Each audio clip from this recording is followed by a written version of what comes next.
नमस्ते जी। आज एक ज्वलंत प्रश्न, दहेज एक अभिशाप है पर अपने कुछ विचार देना चाहता हूँ। दहेज सच में अभिशाप नहीं है।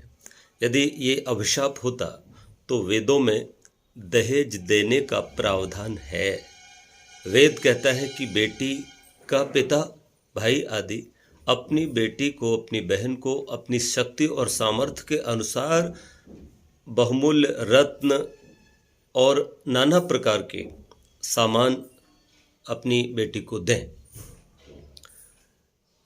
लेकिन यहाँ यह भी संदेश दिया कि बेटे वाले को चाहिए कि वो अपनी पुत्रवधू या जो उसके घर में बेटी ब्याह कर आई है उससे कभी भी दहेज के लिए किसी प्रकार की कोई मांग और इच्छा न करे। ये वैदिक व्यवस्था है। किंतु वैदिक व्यवस्था में एक विशेष बात और है। आर्ष विवाह करने की सलाह दी गई है, जिसमें विवाह बेटी और बेटे के अधीन होना चाहिए, न कि माता पिता की।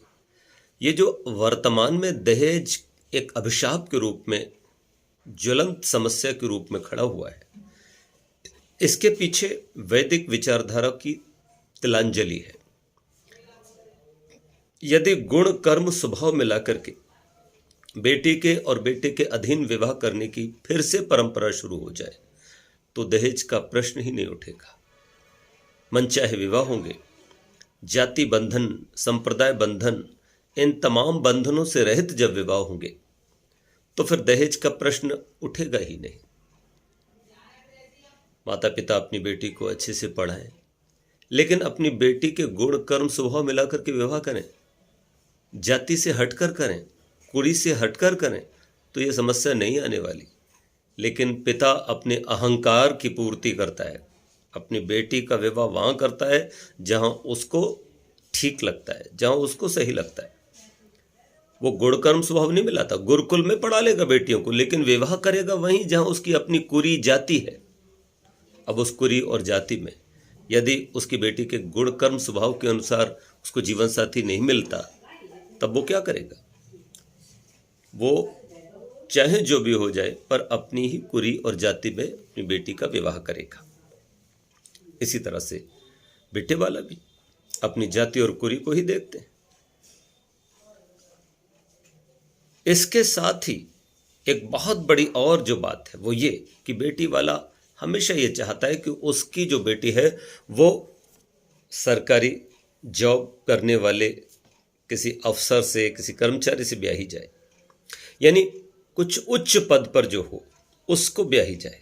कोई बहुत अच्छा इंजीनियर हो, बहुत अच्छा अफसर हो, तो वो उसके लिए अपना मानक तय करके रखता है कि अगर मुझको आईएएस रैंक का मिलता है तो मैं 50 लाख खर्च कर दूंगा। यदि उससे नीचे इंजीनियर मिलता है तो 20 लाख खर्च कर दूंगा। प्राइवेट जॉब वाला अगर पहले तो चाहिए ही नहीं, अगर मिलता है एट लास्ट तो 10 लाख खर्च कर दूंगा। मतलब अगर उसकी बेटी को सरकारी जॉब वाला अफसर मिलता है तो उसके लिए बहुत ज़्यादा भी धन वो खर्च कर सकता है। और यहीं से दहेज की बुराई जन्म लेती है। हम अपनी बेटी को चरित्रवान को ब्याहें, धनवान को नहीं।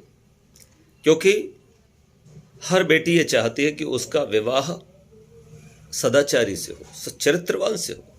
वो गरीब के साथ निर्वाह कर सकती है पर चरित्रहीन के साथ नहीं। और इसीलिए बेमेल विवाह हो रहे। इंजीनियर है तो क्या हुआ, उसका पैकेज बहुत बड़ा है तो इसलिए उसके गुण कर्म स्वभाव मिले नहीं, आपस में खटपट होगी और यहां पर दूसरी समस्या पैदा होगी, संबंध विच्छेद की, तलाक की।